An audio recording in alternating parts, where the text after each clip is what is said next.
Hello students, a very good morning to all of you and I hope all of you are doing your revision work regularly. So students, अगर आपको किसी भी question में doubt है, किसी भी question में प्रॉब्लम आती है तो आप उस डाउट को क्लियर करिए and ask me that particular question.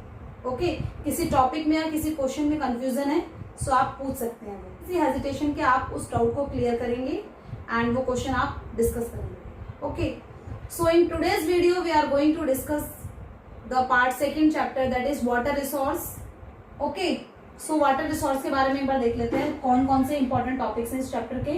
So question is water is a dash resource. कैसा resource है? That is renewable. Renew हो जाता है. आपने water cycle पढ़ी हुई है.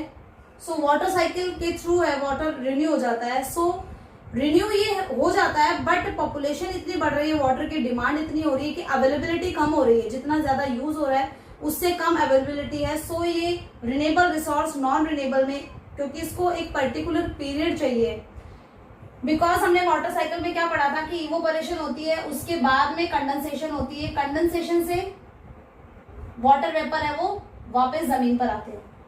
ओके, सो वाटर है वो प्रेसिपिटेशन की फॉर्म में वापस जमीन पर आता है. तो ये जो टाइम पीरियड है वाटर वेपर से कंडेंसेशन एंड कंडेंसेशन से प्रेसिपिटेशन होने में टाइम लगता है.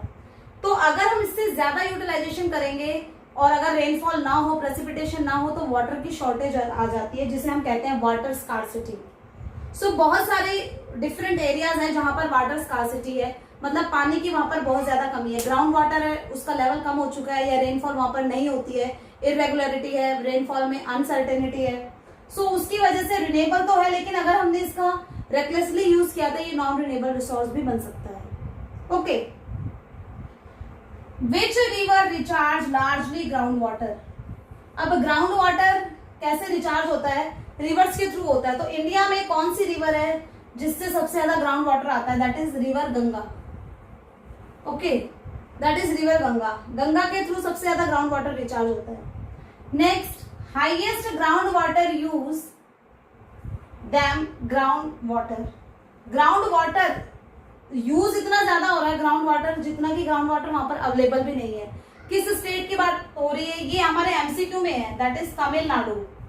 तमिलनाडु में इतना ग्राउंड वाटर है नहीं जितना ज्यादा लोग यूज कर रहे हैं, इसलिए यहाँ पर भी वाटर स्कार्सिटी फेस कर रहे हैं. सो यहाँ पर भी वाटर स्कार्सिटी की प्रॉब्लम क्रिएट हो गई है. Okay, next is reasons of water scarcity. Water scarcity के रीजन क्या हो सकते हैं? एक तो लो रेनफॉल, रेनफॉल कम हो रही है. एक ओवर पॉपुलेशन है वो बहुत तेजी से बढ़ रही है. अर्बनाइजेशन हो रहा है, वहां पर वाटर अवेलेबिलिटी की ज्यादा जरूरत होती है. एंड इंडस्ट्रियलाइजेशन हो रहा है, इंडस्ट्रीज में भी वाटर की जरूरत होती है. एग्रीकल्चर, मॉडर्न फार्मिंग मेथड किया जा रहा है जिसमें एग्रीकल्चर में इरिगेशन बहुत ज्यादा यूज किया जाता है. सो उसकी वजह से वाटर स्कार्सिटी की प्रॉब्लम फेस पड़ रही है. That is irregularity of rainfall, regular नहीं है रेनफॉल, अर्बनाइजेशन, इंडस्ट्रियलाइजेशन, इंडस्ट्रीज लिख सकते हैं आप, industries, increasing population and agriculture. Agriculture लिखिए या आप इरिगेशन भी लिख सकते हैं. इरिगेशन में भी बहुत सारा वाटर यूज हो रहा है जिसकी वजह से वाटर स्कार्सिटी फेस करनी पड़ रही है. Okay, next is Punjab, Haryana and Tamil Nadu Why used high level of ground water? इन तीनों स्टेट में ग्राउंड वाटर का बहुत ज्यादा यूज क्यों किया जाता है? सो पंजाब एंड हरियाणा में हमें पता है, हमने ग्रीन रेवोल्यूशन पढ़ा हुआ है. ओके, सो ग्रीन रेवोल्यूशन में क्या था कि मॉडर्न फार्मिंग मेथड यूज की गई थी. HYV seeds, chemical fertilisers, pesticides ये यूज करे गए थे. अब जब chemicals and HYV seeds use किए जाएंगे तो उनको बहुत ज्यादा वाटर की जरूरत होगी. मतलब इरिगेशन यहाँ पर होना चाहिए क्योंकि एक पैकेज टेक्नोलॉजी है, मतलब बहुत सारी चीजों का कॉम्बिनेशन है, तभी प्रोडक्शन अच्छा होगा. तो इरिगेशन की वजह से पंजाब और हरियाणा में ज्यादा ग्राउंड वाटर यूज किया जा रहा है. ट्यूबवेल्स एंड पंप्स है उनका यूज किया जाता है इरिगेशन के लिए, इसलिए पंजाब और हरियाणा में ग्राउंड वाटर का ज्यादा यूज हो रहा है.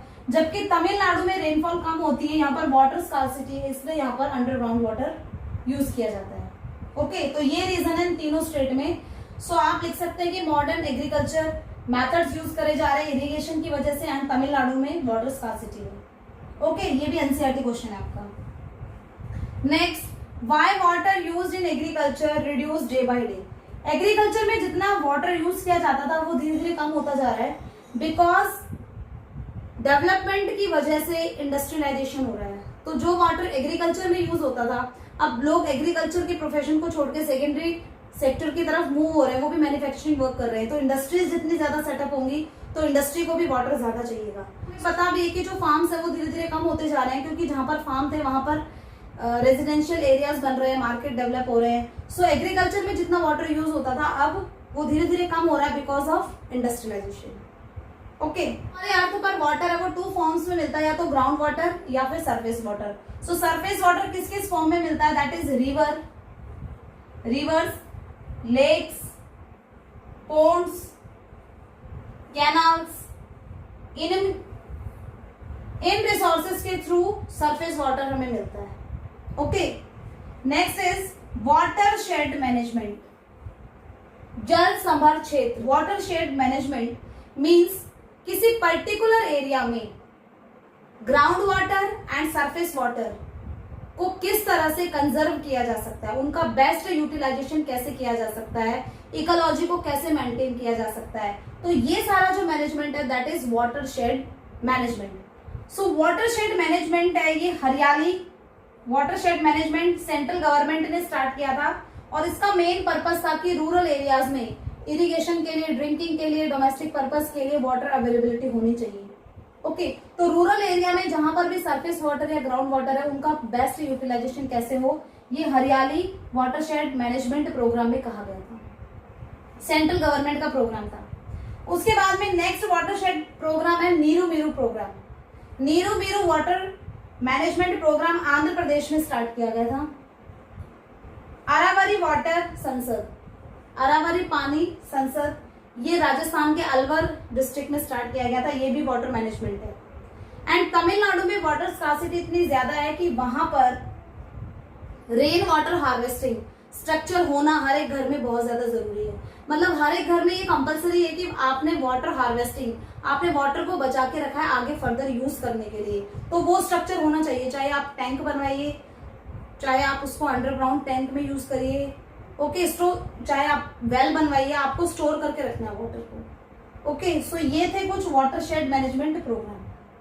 Next topic is demand of water for irrigation. Irrigation के लिए वाटर की इतनी डिमांड क्यों है?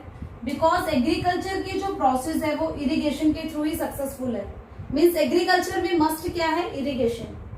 Needed spatio temporal variability in rainfall. Rainfall में स्पैटियो मतलब पर्टिकुलर एरिया में, टेम्पोरल मीन्स ऐसा नहीं कि पर्टिकुलर एरिया में रेनफॉल हो रही तो हमेशा वहां पर रेनफॉल ही रहेगी। सो ये वेरिएबिलिटी देखने को मिलती है कि कभी रेनफॉल ज्यादा हो रही है, कभी रेनफॉल कम हो रही है। सो हम टोटली रेनफॉल पर डिपेंड नहीं रह सकते इरिगेशन के लिए। ओके, सो एग्रीकल्चर अगर हमें करना है तो हमारे पास में सोर्स ऑफ इरिगेशन भी होने चाहिए। सो इसलिए या तो हम सरफेस वाटर यूज करेंगे या ग्राउंड वाटर यूज करेंगे, टोटली मानसून पर डिपेंड नहीं रहेंगे। लार्ज पार्ट ऑफ कंट्री, क्योंकि हमारा जो लार्ज पार्ट ऑफ कंट्री है वो वाटर प्रॉन है, वहां पर रेनफॉल कम होती है। सो वहां पर इरिगेशन के सोर्सेज के लिए वाटर का ज्यादा यूटिलाइजेशन किया जाता है। Okay, next is advantages of irrigation. Irrigation के क्या एडवांटेजेस है? इरिगेशन करने से क्या एडवांटेजेस होते हैं? So it makes multi cropping possible. Multi cropping की हम बात करते हैं कि रबी, खरीफ एंड जायद। रबी, खरीफ एंड जायद, ये 3 क्रॉपिंग सीजन है इंडिया में। जो सर्दियों में फसलें हम उगाते हैं विंटर सीजन में, वीट, मस्टर्ड, वो रबी क्रॉप है। जो रेनफॉल सीजन में, मानसून सीजन में हम फसलें उगाते हैं, jowar, bajra, cotton, that is kharif. And zaid, इन दोनों के बीच का जो टाइम होता है 1 या 2 मंथ का, जिसमें fruits and vegetable, cucumber, muskmelon, tomato, ये जो फ्रूट्स एंड वेजिटेबल उगाए जाते हैं दैट इज जायद। तो ये किसकी वजह से पॉसिबल हुआ है? Just because of irrigation. हमारे पास में सोर्स ऑफ इरिगेशन है। पंजाब हरियाणा में इतनी ज्यादा रेनफॉल नहीं होती जितनी वेस्ट बंगाल में होती है। सो राइस है वो ऐसी क्रॉप है जहां पर 200 सेंटीमीटर से ज्यादा रेनफॉल होनी चाहिए, लेकिन इतनी पंजाब एंड हरियाणा में नहीं होती। लेकिन यहाँ पर सोर्स ऑफ इरिगेशन को यूज करके राइस का कल्टीवेशन किया जाता है। ओके, इरिगेटेड लैंड है हायर प्रोडक्टिविटी। अगर इरिगेशन सोर्सेज अगर आपके पास में है तो जो पर यील्ड जिसे हम कहते हैं, उपज, एक खेत से जो हमें उपज मिल रही है, जितना प्रोडक्शन मिल रहा है वो ज्यादा होगा। Okay, and HYV seeds require regular moisture. HYV seeds हैं वो तभी ग्रो करेंगे तब उनमें रेगुलर मॉइस्चर बना रहेगा। सो हम कह सकते हैं कि ग्रीन रेवोल्यूशन सक्सेसफुल हुआ है ड्यू टू इरिगेशन। इरिगेशन की वजह से ही ग्रीन रेवोल्यूशन सक्सेसफुल हुआ एंड एक बम्पर प्रोडक्शन हुआ व्हीट एंड राइस का इंडिया में। ओके एंड ग्रीन रेवोल्यूशन था ये 3 state Punjab, Haryana and western Uttar Pradesh में सबसे पहले एक्सपेरिमेंट किया गया। ओके सो कुछ पॉलिसीज भी इंडियन गवर्नमेंट ने लॉन्च करी थी। वाटर स्कार्सिटी है उसको कैसे रिड्यूस किया जाए, लोगों को कैसे अवेयर किया जाए। सो फर्स्ट पॉलिसी थी इंडियाज नेशनल वाटर पॉलिसी 2002 में लॉन्च हुई थी एंड इसमें कुछ पॉइंट्स थे कि वाटर अवेलेबिलिटी है वो किस तरह से डिस्ट्रीब्यूट होनी चाहिए। सो सबसे पहले drinking water, safe drinking water सबको अवेलेबल होना चाहिए। उसके बाद में इरिगेशन के लिए वाटर अवेलेबिलिटी थी, नेक्स्ट हाइड्रो पावर प्लांट के लिए, देन नेविगेशन के लिए एंड देन इंडस्ट्रीज के लिए। ओके सो कैसे डिस्ट्रीब्यूशन होगा वाटर का वो बताया गया था 2002 में जब नेशनल वाटर पॉलिसी आई थी।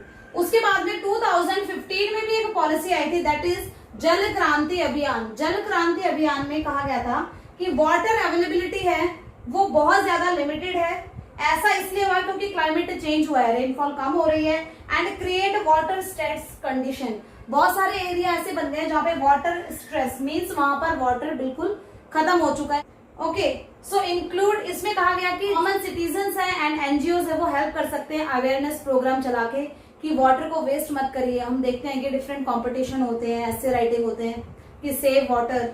ओके हम बहुत सारी एड भी देखते हैं मीडिया के थ्रू। तो ये सब किस लिए था? क्योंकि वाटर स्कार्सिटी है उसको रिड्यूस करना है, वाटर स्कार्सिटी की प्रॉब्लम को रिड्यूस करना है।